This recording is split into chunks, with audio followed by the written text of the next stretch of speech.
Purpose of your art. Why is it that you create art? Most artists started out because they have an urge. There is an urge, there is a need. You want to express yourself. That is one of the main reasons why people create art. We need to get it out. We need to get it out ASAP. One thing that nobody can answer for you is what your gift is. Nobody can answer for you to say, well, this is what you should be creating. They can only help you get into a certain direction. They can only help you navigate through this big bush.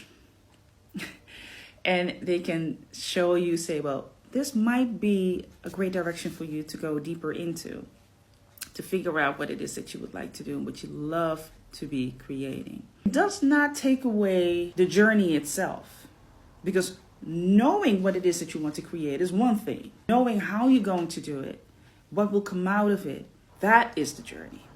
Whole thing of creating it and now bringing it to life and showing other people how you're going to do it, that is truly the journey. One thing about it is we all have different tastes and flavors. But the one thing that I would not want for you, and as a trap that many artists might get themselves into, is that you start creating the thing which brings you the most attention. Huge part of it is also for us. I'm not going to lie to you. When I create the story, it's for me to tell the story as well as I possibly can. And I will find ways to challenge myself to do that. You matter into this as well, right? So when you come into this area, when you come into this arena where people are responding to what it is that you create, and the feedback is overwhelming, artists might get stuck in the place where they now are creating for the feedback, for the applause, for the likes, for the shares.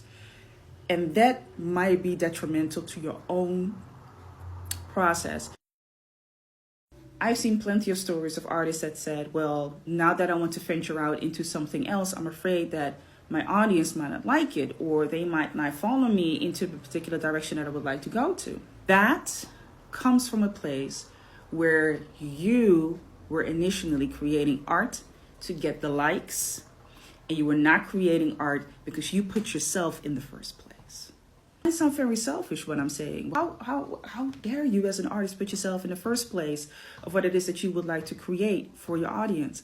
You have to put yourself in the first place. You should have the room and the space to experiment, to like and dislike, to change course, or to even say, I don't want to do this. I want to figure something else out. I watched this podcast of a particular person. He said something so profound that has helped me years ago. The moment that you, and I'm not saying it verbatim, but the moment that you start to create for the audience, you now have created yourself to be a slave to the audience. You now have done it for the likes, right? You're doing it for clout, basically. If that is something that you want to do, and you purposefully are doing that, right? You want to have the cloud, you want to have the likes and everything else that comes with it, then by all means, continue to do so. But when the cloud starts to become too much, you want to change up, you want to experiment, or you're just sick and tired of it, you want to just do something else, now you have a problem. Because you have created a full audience that is demanding the one thing that you created. You turned yourself into a one-trick pony. And people want to see the trick over and over again. Now, you can play around with the trick, show other things of the trick that you have created, but you turned yourself now into a one-trick pony. And people don't like to be tricked. He is actually suggesting, and it's a suggestion, that you create from your purpose. And you do that in a disciplined, organized manner. You do it often, and you show the people what it is that you have. You accept the fact that there might be people that don't like it, and there might be people that do like it. Right? You have a very dedicated following. You have a very dedicated community that says yes to that. Another pro of having that particular perspective is that you really can focus and hone into the thing that you are good at. You might not have the huge dollars, which is the con, meaning a huge machine, a management system and bureau, and everybody's, whatever it is. Even though these days, independent artists, indie artists and creatives can make a lot of money with what it is that they are doing. So don't be fooled by everything. Remember why you start creating your art and why you are creating your art.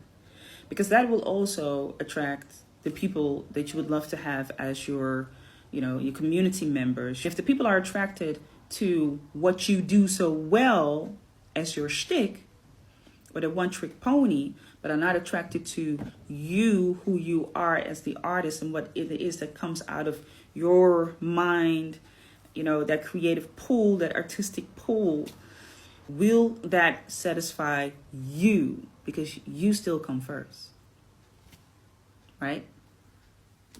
See you at the next story.